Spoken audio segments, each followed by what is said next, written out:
दोष के बारे में आप लोगों को बता देता हूँ। उसका दोनों का निवारण भी मैं बता दूंगा अगर किसी के कुंडली में बन रहा होगा तो। बहुत ध्यान से समझिएगा, बहुत इंपॉर्टेंट टॉपिक है कुंडली मिलान में। सभी लोगों को बोल रहा हूँ, बहुत ध्यान से समझिएगा, इसका बहुत महत्व है। भकुट पर जब आ जाएंगे तो कुछ ऐसी स्थितियां बनती है कि शादी किसी भी कीमत पर करना ही नहीं चाहिए। चलिए समझते हैं। आप लोगों को रिकॉर्डिंग मोड पर डाला हुआ है ना? जी सर। जी ओके।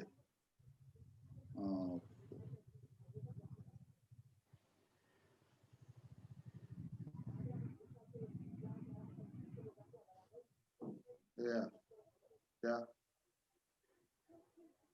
एक सेकंड,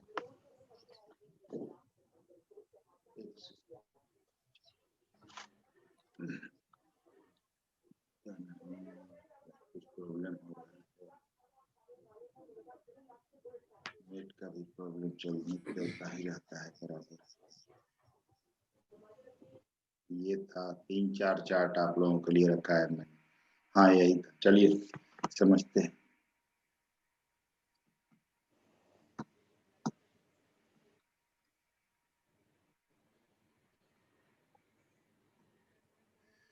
ठीक है, आवाज आ रही है ना? हाँ सर। देखिए भकुट गण दोष के बारे में बता रहा हूँ। गणकुट की अष्टकुट मिलान में यहाँ एक महत्वपूर्ण यह एक मिलान है, इसको समझिएगा। युगल के स्वभाव को दिखाता है, जैसा मैंने यहाँ सामने लिखा हुआ है। मनोदशा और चरित्र को यह दिखाता है कि क्या स्थिति इनकी रहने वाली है। गुण मिलान में गणकुट को 6 अंक दिए जाते हैं। अब देखिए यहाँ पर कुछ नियम है जो मैं आप लोगों को लिखकर मैंने दिया है। सतोगुण विचारों की शुद्धता एवं अच्छाई, रजोगुण वैश्वपूर्ण एवं विलासी आदतें, अमोद प्रमोद तथा आडंबर तथा दिखावा, जबकि तपोगुण आपको क्रूरता दिखाता है, कठोरता एवं अज्ञानता को प्रदर्शित करता है। तो सतगुण के कुछ और नियम है, तपोगुण के कुछ और नियम है। गणों के आधार पर 3 वर्गों में इसको अभिव्यक्त किया गया है, देव, मनुष्य और राक्षस, जो कि मैंने यहाँ पर सामने आप लोगों को लिखा हुआ है। यह वर्गीकरण व्यक्ति के जन्म नक्षत्र पर आधारित होता है। अब यहाँ देखिए ऊपर मैंने लिखा हुआ है, शायद आप लोगों को स्पष्ट नजर नहीं आ रहा हो। ऊपर इस चीज को मैंने लिखा है। क्या हाल है राकेश जी, ठीक है? हाँ नमस्कार गुरुजी, सब ठीक ठाक। नमस्कार। आप कैसे? जी बिल्कुल ठीक। देखिए सभी नक्षत्रों को 3 वर्गों में विभाजित किया गया है तथा हर व्यक्ति की चाहे जिस किसी भी नक्षत्र में उसका जन्म हुआ हो, उसके जन्म के नक्षत्र के आधार पर उसका गण निर्धारित किया गया है। अब देखिए नीचे वाली सारणी में आपको वर्गीकृत किया गया है, वर्ग के अनुसार बताया गया है। ये आप लोगों को समझ में आ जाएगा नीचे जब आप लोग देखेंगे तो। जैसे देखिए देवगण में अश्वनी, मृगशिरा, पुनर्वसु, पुष्य, हस्त, स्वाति, अनुराधा, बड़ा कर लेते हैं, श्रवण और रेवती आता है। इसके बाद फिर देखिए मनुष्य गण में, इस चार्ट को मैं आप लोगों को दे दूंगा, ये वीडियो भी दूंगा, तो आप लोग निश्चिंत रहिएगा, इसका वीडियो आज का जरूर दूंगा क्योंकि 2-2 एपिसोड है इसमें। मनुष्य गण में भरणी, रोहिणी, आद्रा, पूर्वा फाल्गुनी, उत्तरा फाल्गुनी, उत्तरा साढ़ा, पूर्वा साढ़ा और पूर्वा भाद्रपद और उत्तरा भाद्रपद आता है। इसके बाद देखिए राक्षस गण में कृतिका, अश्लेषा, माघा, चित्रा, विशाखा, ज्येष्ठा, मूल, घनिष्ठा और सतभिषा, ये नक्षत्र आते हैं। अब देखिए गण गुण की सारणी मैंने नीचे दी हुई है, आप लोग इसको समझिए। बहुत आसान है, इसमें बहुत ज्यादा कुछ दिमाग नहीं लगाना है, आसानी से आप लोग समझ लेंगे इस चीज को, ज्यादा कुछ करना नहीं है। देखिए कुछ नियम है, इसको मैं आप लोगों को बता देता हूँ। यह जो देव, अगर हम देव की बात करें, कन्या और वर के बारे में जो चार्ट जो मैंने दिया है उसको समझिए आप लोग। वर का आप गुण मिलान की अगर हम बात करते हैं, और मैंने आप लोगों को यहाँ बता दिया स्वभाव, मनोदशा और चरित्र को दर्शाता है यह। तो क्योंकि गण मिलान से इसी को देखा जाता है। तो वर का अगर देव अगर हो वर, और कन्या भी देव हो, दोनों का वर अगर आप मिला रहे हैं और इसका देव है और इसका भी दोनों का देव है, तो इसे 6 अंक मिलता है और यह बहुत उत्तम मिलान माना जाता है, देवगण दोनों का हो जाए तो। अगर वर का देवगण हो और कन्या का मनुष्य गण हो तो 5 अंक दिए जाते हैं, ये भी बहुत अच्छा मिलान माना जाता है। वहीं पर वर का देव हो और कन्या का राक्षस हो तो इसे मात्र 1 अंक पॉइंट दिए जाते हैं, यह अच्छा मिलान बिल्कुल भी नहीं माना जाता है। अगर वर का मनुष्य हो और कन्या का देव हो तो इसे भी बहुत अच्छा उत्तम मिलान माना जाता है और इसे 6 अंक प्रदान किए जाते हैं। इसके बाद बात करें वर का मनुष्य हो और कन्या का मनुष्य हो तो इसे सर्वश्रेष्ठ माना जाता है। अब देखिएगा हर जगह जहाँ सेम मिलान हो उसे बहुत अच्छा माना जाता है। तो वर का यहाँ मनुष्य हो और कन्या का मनुष्य हो तो इसे भी अति उत्तम माना गया है और 6 पॉइंट दिए जाते हैं। वर का मनुष्य हो और कन्या का राक्षस हो तो इसे बिल्कुल भी अच्छा नहीं माना जाता और इसे 0 पॉइंट दिया जाता है। वर का अगर राक्षस हो और कन्या का देव हो तब भी इसे अच्छा नहीं माना जाता है, इसे 0 पॉइंट दिए जाते हैं। और अगर वर का गण राक्षस हो और कन्या का मनुष्य हो तो भी इसे अच्छा नहीं माना जाता, बहुत बुरा मिलान माना जाता है और 0 अंक दिया जाता है। वहीं अगर वर का राक्षस हो और कन्या का भी राक्षस हो तो दोनों का सेम होने के कारण अति उत्तम मिलान मानकर इसे 6 अंक दिए जाते हैं। तो ऐसी तालिका इनकी होती है।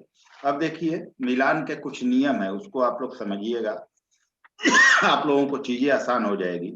अगर वर एवं वधु दोनों के गण एक ही हो तो अति उत्तम मिलान माना जाता है तथा पूर्ण अंक दिए जाते हैं।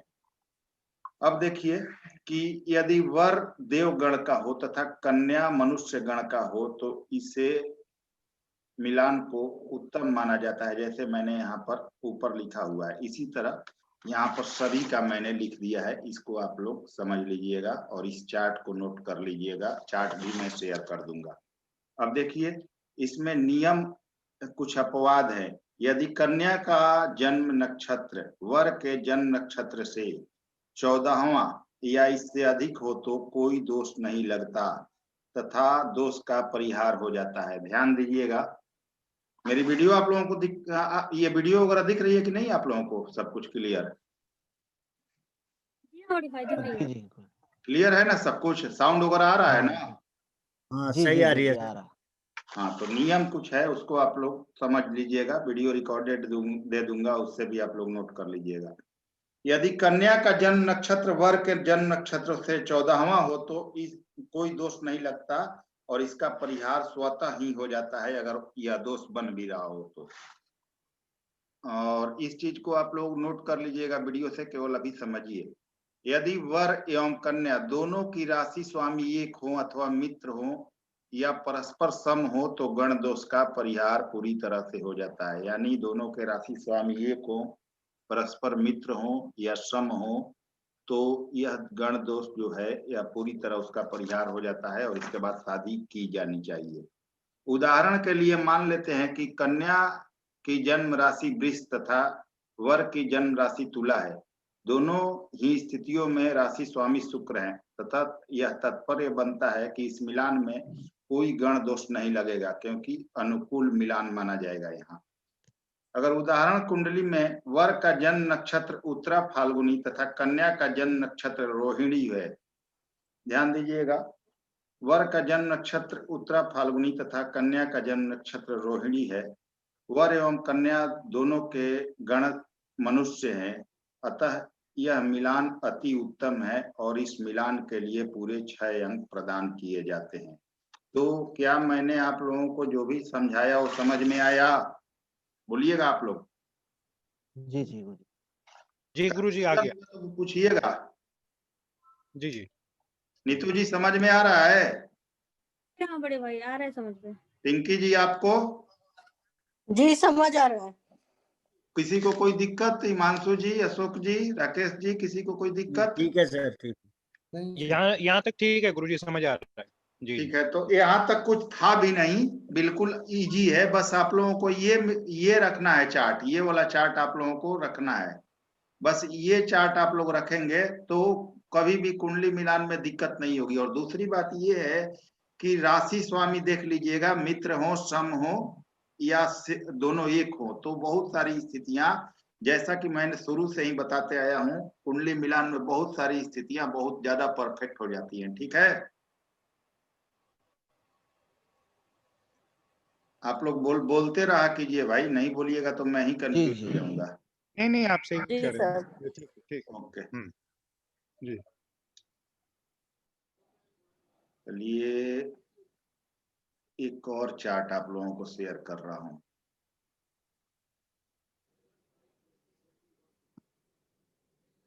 देखिए ये चार्ट है, ये किस चीज का चार्ट है बताइए आप लोग? भकुट दोष का, समझ में आ रहा है? जी जी नीतू जी समझ में आ रहा है? प्रियंका जी? भाई कौन? अच्छा जी। गुरुजी, जी किस लिए समझ होता में है आ रहा है। भुकुट दोष? जी किस लिए बता होता आ रहा। हाँ, बोलिए क्या बोल रहे हैं आप लोग? है? मैं समझ नहीं पाया, भुकुट दोष किस चीज के लिए होता है? बता रहा हूँ, जस्ट बताता हूँ। जी जो गण दोष मैंने बताया उसका अगला पार्ट भकुट दोष है, समझ गए? और इसमें क्या देखते हैं मैं बता देता हूँ।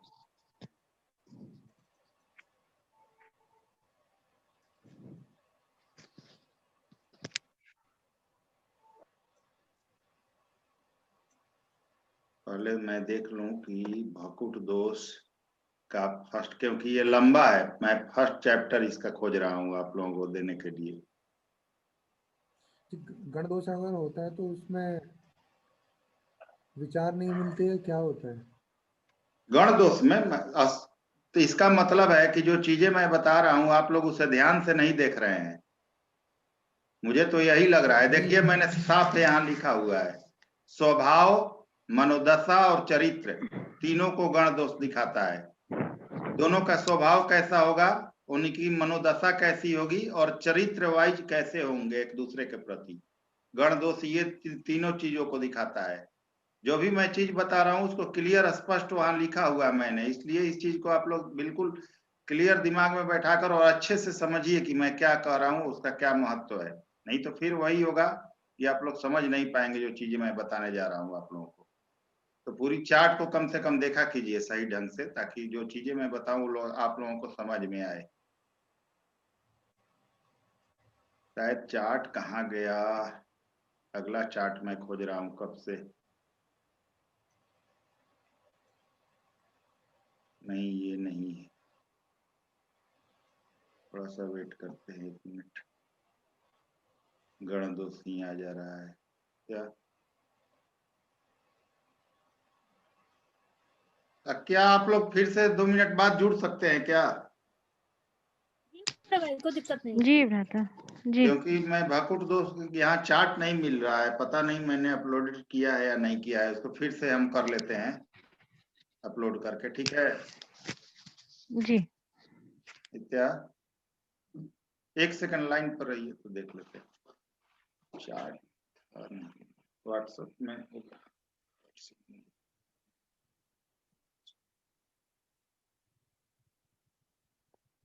1 मिनट लाइन पर रहिए, आप लोग देख लेते हैं।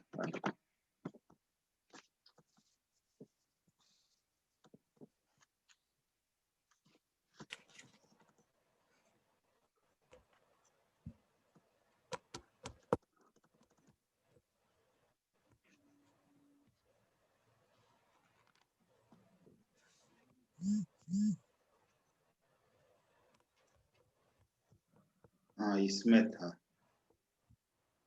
नेटवर्क इशू आ रहा है जब।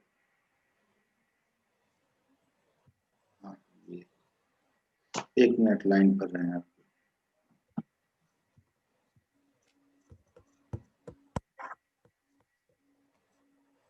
हाँ ये वाला एक मिनट हो जाएगा लाइन पर ही। नेट बहुत स्लो चल रहा है, इसके कारण से दिक्कत हो रहा है।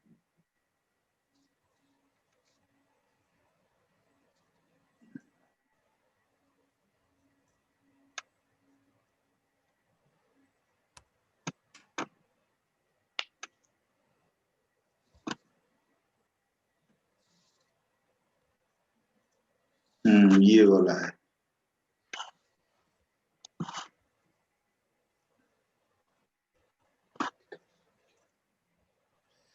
दिख रहा है चार्ट आप लोगों को? जी जी भ्राता। थोड़ा सा बड़ा कीजिए मुझे। थोड़ा बड़ा कर दीजिए बस। बड़ा कर रहा हूँ। हाँ हाँ हाँ ये हो गया गुरुजी। देखिए अभी इस भकुट दोष के बारे में मैं बता रहा हूँ, पहले समझ लीजिए। ये वैवाहिक सामंजस्य के लिए देखा जाता है। दोनों में सामंजस्य कैसा रहेगा, विवाह के बाद क्या स्थिति रहेगी, दोनों का मेल जोल कैसा रहेगा, उसके लिए देखा जाता है। और बहुत ही इंपॉर्टेंट चार्ट है। अगर अगर आपका भकुट दोष का परिहार नहीं होता है तो किसी भी कीमत पर विवाह नहीं करना चाहिए। नहीं तो ऐसा विवाह कभी भी फलित नहीं होता है। जीवन में कभी भी पति पत्नी का वैवाहिक सुख नहीं निरंतर नहीं पक पाएगा और किसी न किसी कारण से दोनों अलग हो जाएंगे अगर इसका परिहार नहीं हुआ तो। बहुत ही इंपॉर्टेंट चार्ट है ये भकुट मिलान। इसके बहुत सारे नियम है, मैं आप लोगों को बताने जा रहा हूँ। ये चार्ट जो बनाया हुआ है उसको तो आप लोग नोट कर लीजिएगा। इसका आप लोगों को फोटो खींच के मैं दे दूंगा। इसमें कुछ वैसे बहुत सारा कुछ जानने के लिए नहीं है, लेकिन इसके जो नियम है उसके बारे में हम लोग चर्चा करेंगे, वो बहुत ज्यादा जरूरी है। देखिए, या तो इस मिलान में पूरे 7 अंक दिए जाते हैं या सीधे 0 दिए जाते हैं, इसलिए इसका बहुत ज्यादा बड़ा महत्व है। ये वैवाहिक सामंजस्य और संबंध को दिखाता है। जैसे यहाँ आप सभी देख सकते हैं, मित्र राशियां और शत्रु राशियां होती हैं। आप द्विद्वादश होता है, नवपंचम होता है, षडाष्टक होता है। इसकी स्थिति यहाँ पर देखी जाती है भकुट मिलान में। अब जैसे इस चार्ट को आप लोगों को मैं शेयर कर दूंगा, नोट कर लीजिएगा। मान लीजिए वर का अगर मेष है, कन्या का भी मेष है तो 7 अंक मिलेंगे, कोई दिक्कत नहीं है। और वर का अगर देखिए मेष है और यहाँ पर कन्या का वृषभ हो गया तो द्विद्वादश का संबंध बन गया, तो यहाँ 0 हो जाएगा। वहीं पर अगर मेष है वर का और कन्या का मिथुन है तो 7 मिल जाएगा। वर का मेष है और कन्या का कर्क है तो 7 हो जाएगा। वर का मेष है और कन्या का सिंह है तो 0 हो जाएगा, नवपंचम बन जाएगा। वर का मेष है और कन्या का यहाँ कन्या है तो यहाँ 0 प्राप्त हो जाएगा। तो इस तरह से यहाँ सभी चीजों को, ये चीज को, इस चार्ट को आप लोगों को नोट कर लेना है ताकि भकुट मिलान अच्छे से आप कर पाए। यह देखिए मैंने हर चीज लिखा हुआ है और लिखा हुआ चीज मैं क्योंकि एक एक बिंदु को लिखा है ताकि आप लोगों को दिक्कत ना हो। वैवाहिक सामंजस्य को दिखाता है। यह महत्वपूर्ण, अति महत्वपूर्ण चार्ट है क्योंकि इसमें 7 अंक प्रदान किए जाते हैं। वर तथा कन्या की राशि शुभ अथवा अशुभ है, इसका निर्धारण भकुट के द्वारा किया जाता है। इसमें वर तथा कन्या के राशियों का तुलनात्मक अध्ययन किया जाता है कि वे आपस में मित्र हैं, शत्रु हैं या सम हैं। तो इनकी स्थिति जानी जाती है एक दूसरे से कि यह मित्रवत हैं, शत्रुवत हैं या सम हैं। तीनों में से कौन सी स्थिति है। दोनों की स्थिति देखना जरूरी है, दोनों की स्थिति देखी जाती है। जैसे द्विद्वादश 6-8 यानी षडाष्टक बन रहा है। अब इसमें दोनों की राशियों की स्थिति देखी जाती है, कहीं वे द्विद्वादश हैं, कहीं ये षडाष्टक 6-8 में है, कहीं ये 9 पंचम में है, 5-9 संबंध बना रहे हैं, कहीं त्रि एकादश है, 3-11 का संबंध है। तो ये सारी स्थितियों का आकलन किया जाता है भकुट दोष में। अब इस चार्ट के बारे में मैं एक एक चीज नहीं बता रहा हूं क्योंकि इसमें बताने लायक कुछ है नहीं, आप लोग नोट कर लीजिएगा। ये वही चीज है कि किसके साथ किसका राशि मेल बैठेगा तो अंक मिलेगा, नहीं बैठेगा तो 0 अंक मिलेगा। तो या तो सीधे 7 या 0 मिलता है। तो ये वर की है सारी और ये सारी कन्या की है और ये लाइन से जो है ये वर का है। तो इसमें सीधा सीधी आप लोगों को इस तरह से मिला लेना है। वर का मेष है, कन्या का मेष है तो 7 हो जाएगा। वर्ग का मेष है, कन्या का वृषभ है तो 0 हो जाएगा। इस तरह से इस चार्ट को आप लोगों को नोट कर लेना है। एक टैली जैसे मैंने बनाई है उस तरह से बना लीजिएगा।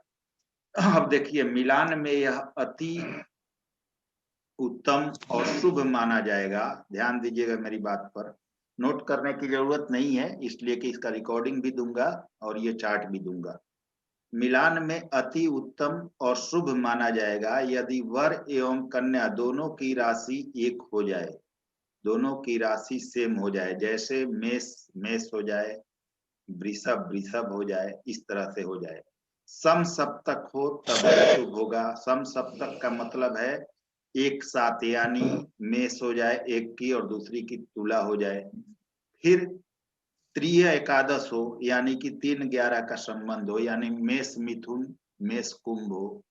चतुर्दश हो, चतुर्दश का मतलब है 4-10 हो, जैसे मेष कर्क हो मेष मकर हो, तो ये बहुत ही शुभ माना जाता है। यहाँ मैंने ये चीज लिखा हुआ है, इसको मैं आप लोगों को दे दूंगा, यहाँ से नोट कर लीजिएगा।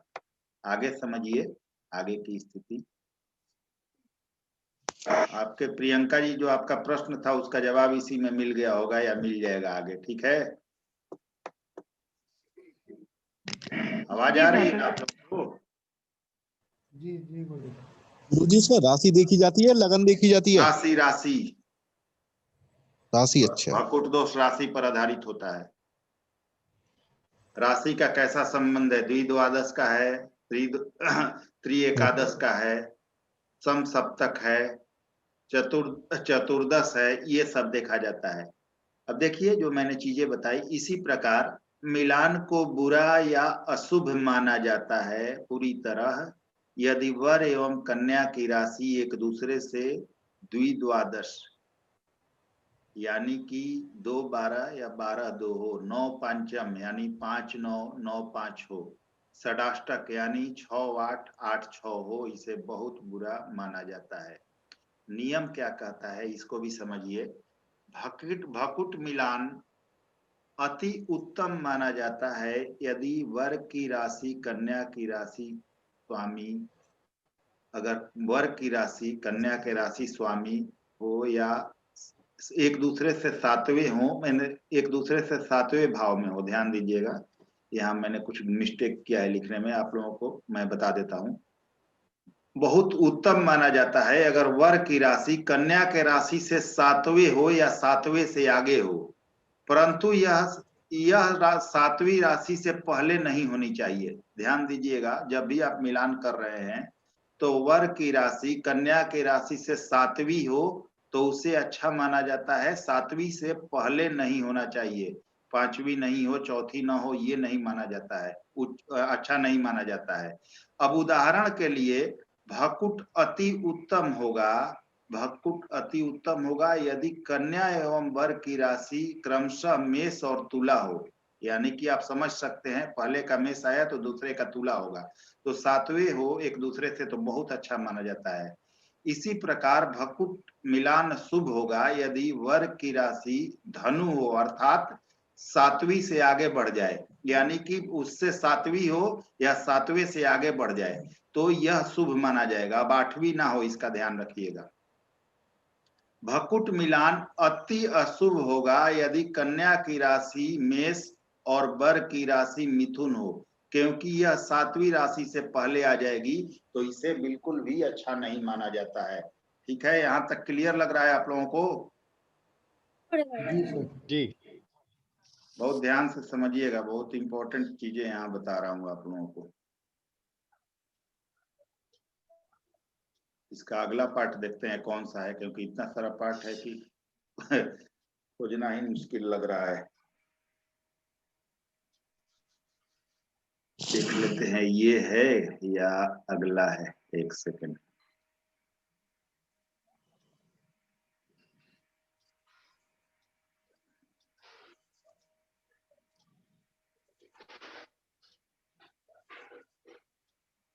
ये तो मैंने बता दिया आप लोगों को ना।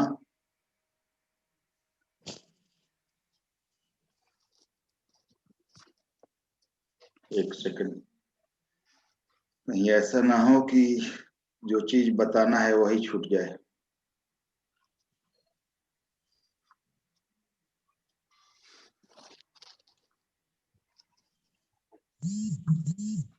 लाइन पर रहिएगा आप लोग।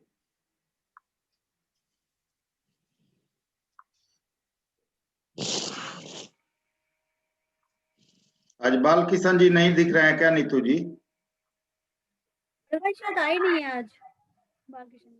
ऑफिस में बेचारे बिजी रहते हैं आजकल दिन रात। कभी भी मतलब कि कोई भी क्लास मुझे नहीं लग रहा है कि अटेंड कर पा रहे हैं।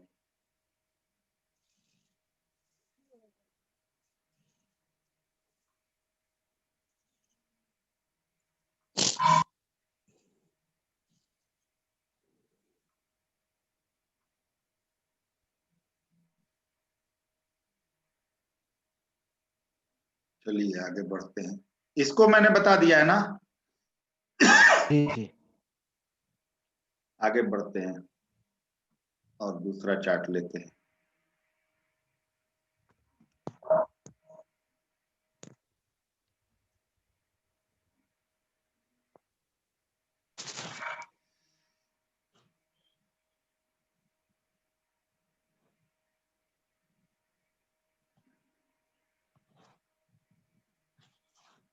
देखिए अब यहाँ देखिए, द्विद्वादश यानी कि 2-12 भकुट दोष का परिहार हो जाता है यदि वर की राशि सम, यानी कि सम राशि कौन सी होती है?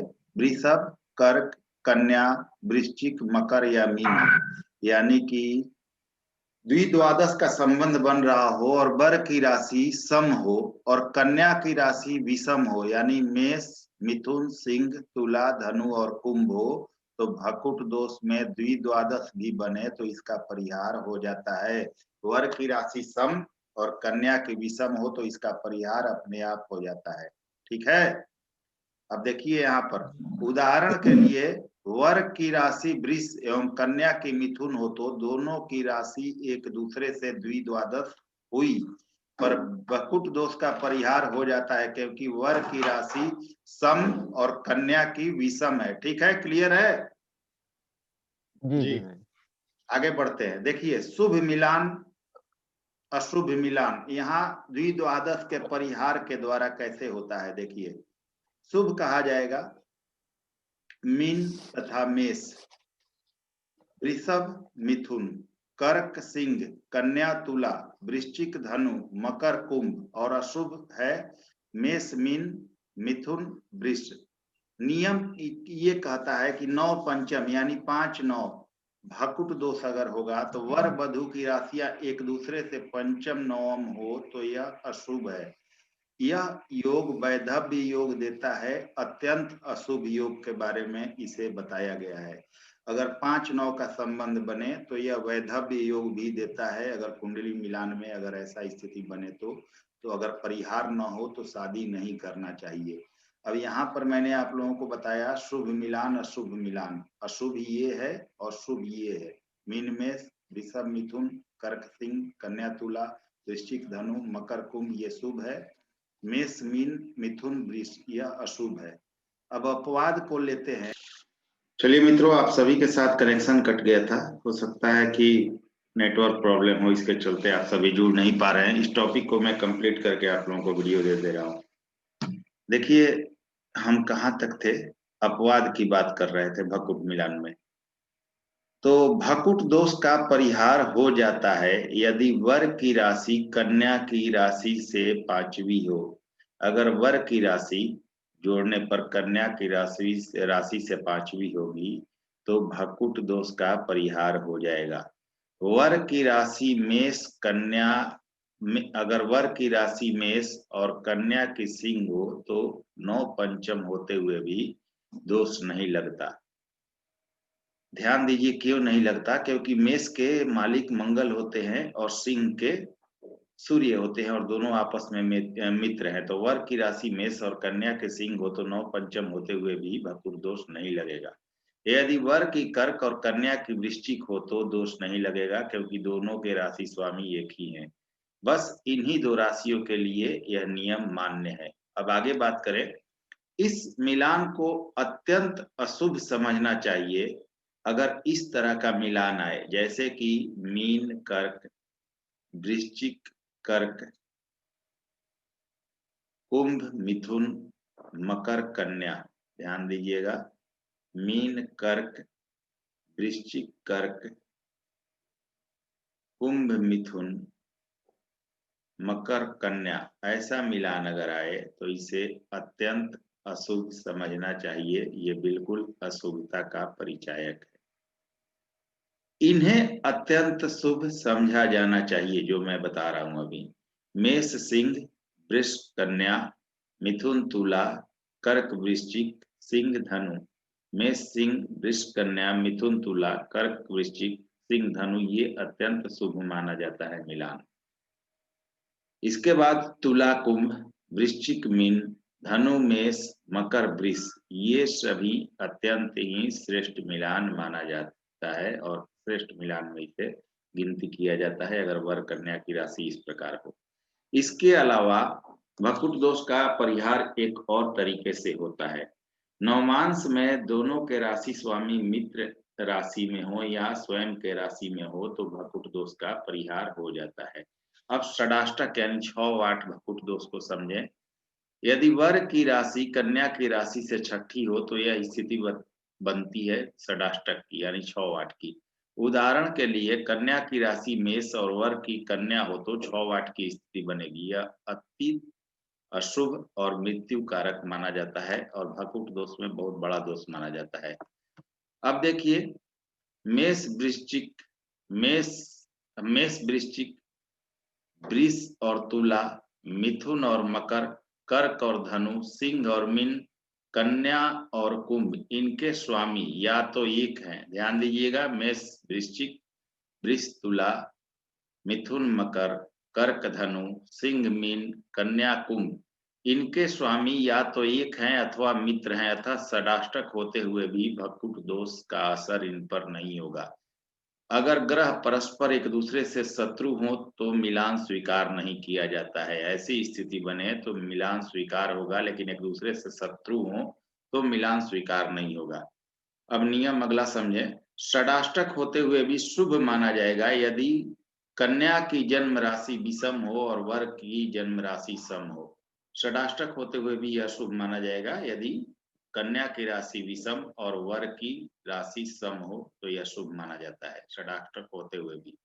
उदाहरण, यदि कन्या की राशि मेष और वर की राशि कन्या हो तो यहाँ कन्या की राशि विषम और वर की सम होने से भकुट दोष स्वतः ही समाप्त हो जाता है।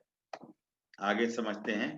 द्विद्वादश यानी 2 12 9 पंचम 5 9 षडाष्टक 6 8 भकुट अत्यंत अशुभ है, अतः इसे स्वीकार नहीं किया जा सकता। किंतु भकुट दोष का परिहार हो जाता है यदि वर एवं कन्या के राशि स्वामी एक हैं।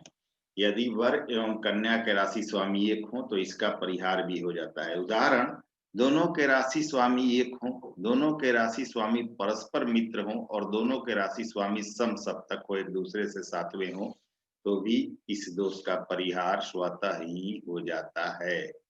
तो यहाँ ये चीज हमने डिस्कस की, थोड़ी सी चीजें और बची हुई है, मैं आप लोगों को बताकर इस टॉपिक को समाप्त करता हूँ। देखिए, कन्या की राशि वृष और वर की राशि तुला हो तो षडाष्टक यानी 6 8 की स्थिति बनेगी। कन्या की राशि वृष और वर की राशि तुला हो तो 6 8 की स्थिति बनेगी, किंतु दोनों के राशि स्वामी एक हैं अर्थात शुक्र हैं, अतः भकुट दोष यहाँ नहीं लगेगा। अब कन्या की राशि कर्क और वर की धनु हो, यहाँ भी षडाष्टक है, किंतु कर्क के स्वामी चंद्र और धनु के स्वामी गुरु बनते हैं, अतः भकुट दोष होते हुए भी इसका परिहार हो जाता है। इसी प्रकार 6 8 षडाष्टक भकुट दोष का परिहार होगा यदि निम्नलिखित स्थिति बने जो मैंने आगे यहाँ दी है। वर की मान लीजिए कुंभ हो और कन्या की कन्या हो, वर का वृश्चिक हो, कन्या का मेष हो, वर का मिथुन हो, कन्या का मकर हो, वर का सिंह हो और कन्या का मीन हो तो षडाष्टक का परिहार हो जाएगा। कन्या अपने माता पिता एवं सास ससुर के लिए अत्यंत शुभ साबित होती है यदि उसका सप्तमेश सप्तम भाव में, पंचमेश पंचम भाव में तथा गुरु एवं शुक्र केंद्र अथवा त्रिकोण में होकर शुभ ग्रहों द्वारा दृष्ट हो। ये स्थिति हो तो बहुत अच्छी मानी जाती है वो स्थिति। षडाष्टक यानी 6 8 भकुट दोष को महादोष माना जाता है। क्योंकि छठा भाव शत्रुता एवं आठवां भाव मृत्यु को दिखाता है। यदि वर एवं कन्या की राशियां छठे आठवें भाव में हो तो दोनों के बीच झगड़े, शत्रुता और वैचारिक मतभेद होगी। अगर वास्तव में ही भकुट दोष हो और उसका परिहार मौजूद ना हो तो शादी कभी नहीं करनी चाहिए। यह शादी कभी नहीं चलती, यह विवाह लॉन्ग टर्म के लिए सफल नहीं होता। तो भकुट दोष का परिहार ना हो तो शादी नहीं करना चाहिए। बहुत ही इंपॉर्टेंट टॉपिक है, ये चार्ट है। तो उम्मीद है कि आप सभी ने इस चीज को समझा होगा। अगर वीडियो पसंद आए तो लाइक करें, शेयर करें, सब्सक्राइब करें। अगले वीडियो में फिर से मिलते हैं। नमस्कार, धन्यवाद।